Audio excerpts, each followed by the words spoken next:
ഡൽഹിയിലെ വായു മലിനീകരണത്തിൽ പ്രതിസന്ധിയിലായി മലയാളികൾ ഉൾപ്പെടെയുള്ള ആളുകൾ. പഠനത്തിൻ്റെയും ജോലിയുടെയും ഭാഗമായി ഡൽഹിയിലെത്തിയവർ എങ്ങനെയെങ്കിലും നാട്ടിലേക്ക് തിരിച്ചു പോയാൽ മതി എന്നാണ് ഇപ്പോൾ പറയുന്നത്. വായു ഗുണനിലവാരം വളരെ മോശമായതോടെ കുട്ടികളുടെ ആരോഗ്യത്തെക്കുറിച്ചും ഡൽഹി നിവാസികൾ ആശങ്കപ്പെടുന്നു. ചൂട് സഹിക്കാനാകാതെ വരുമ്പോൾ ശൈത്യമെത്തിയാൽ മതിയെന്നാകും. എന്നാൽ അന്തരീക്ഷം തണുത്താൽ അത്ര തന്നെ ഭയവും. പൊതുവായിട്ട് കുട്ടികൾക്കും പ്രായമായവർക്കും ഭയങ്കര ബുദ്ധിമുട്ടാണ്. ശ്വാസം മുട്ടൽ. ഇപ്പം ഇവിടെ ജനിച്ചു വീഴുന്ന എൻ്റെ മകനടക്കം ഇവിടെ ഇപ്പം ജനിച്ചപ്പോൾ ശ്വാസം മുട്ടലിൻ്റെ പ്രശ്നമൊക്കെ ഉണ്ടായിരുന്നു.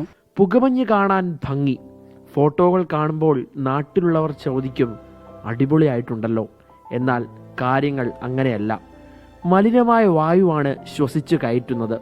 പൊറുതി മുട്ടിയ അവസ്ഥയിലാണ് ഞങ്ങളെന്ന് പറയുകയാണിവർ. സന്ധ്യയൊക്കെ ആയിരുന്നു പുറത്തിറങ്ങി മുറ്റത്ത് പോലും വന്ന് നിൽക്കാൻ പറ്റാത്ത അവസ്ഥയാണ്. കാരണം തിരിച്ചു വന്നാൽ പിന്നെ ഭയങ്കര ചുമയാണ്. ചുമ ഭയങ്കരമായിട്ട് തൊണ്ടയിൽ ഇങ്ങനെ ഭയങ്കര ബുദ്ധിമുട്ടാണ്. കുട്ടികളടക്കം പറയാറുണ്ട് നാട്ടിൽ പോയി കഴിയുമ്പോൾ നമുക്ക് ആ ഫ്രഷ് എയർ നമ്മൾ ശ്വസിക്കുമ്പോൾ തന്നെ അതിൻ്റെ വ്യത്യാസം കാണുന്നുണ്ട്. പിന്നെ ജോലിൻ്റെ ഭാരമായിട്ട് നമ്മൾ ഇവിടെ നിന്ന് ഡൽഹിയിൽ വന്ന് കിടക്കും. പ്രതികരണം തീരുന്നില്ല.